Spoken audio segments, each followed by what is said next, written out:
ఆశ ప్రేమను పుట్టిస్తుంది, ఆ ప్రేమ నిన్ను నాశనం చేస్తుంది. అర్థమైందండి? నేను కొన్ని సంవత్సరాల క్రితం జైలుకి వెళ్ళానండి.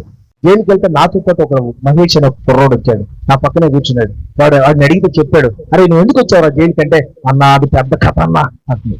ఏంట్రా కథ చెప్తుంటే, ఒక రోజు అన్న నా లవర్ అన్నా, లవరో మా ఆయన లేడు, నువ్వు రా మా ఇంటికాడికి అన్నాను. సరే ఏం పనులు అంటే, అంతేనన్నా ఏమనుకో మాకు చెప్తే సిగ్గిపోద్ది కానీ ఎంటానంటే చెప్తానన్నా. చెప్పరా ఇక మొదలు పెట్టావుగా చెప్పు అన్న. రమ్మన్నా. సరే రమ్మంటే వెళ్ళాడన్నా. వెళ్ళిన 5 నిమిషాలకు వాళ్ళు ఆయన వచ్చాడన్నా.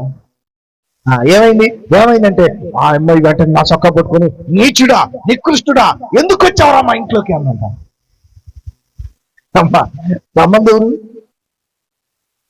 ఎందుకు వచ్చావురా మా ఇంట్లోకి, మా ఆయన మంచోడు కాబట్టి సరిపోయిందిరా, లేకపోతే నా బతికిందాను అన్నంట. అర్థమవుతుందా మీకు? ఎటువంటి వాళ్ళు చాలా మంది ఉంటారు, వాళ్ళకి గుచ్చుకున్నట్టు నా గురించి చేస్తాను ఆ మాట అన్నంట. వాడు అనుకున్నాడంట, మా ఆవిడ అంత నుంచితో దుర్మార్గుడా ఎంత పని చేసేవారు అని గుడికి పెట్టి పోలీసులకు ఫోన్ చేసి అరెస్ట్ చేసి జైలు అయితే నా పక్క చూస్తున్నాడు. అప్పుడు అర్థమైందమ్మా? ఏందిరా ఇదంటే, ఏం చెప్పమంటే వాళ్ళు దానికోసం నా తల్లం పెట్టాలని వదులుకొని పరిగెత్తుకుంటూ పోయి ఈరోజు జైల్లో ఉన్నానన్న. వాళ్ళకి తిండి పెట్టి దిక్కులేదు. ఎందుకని?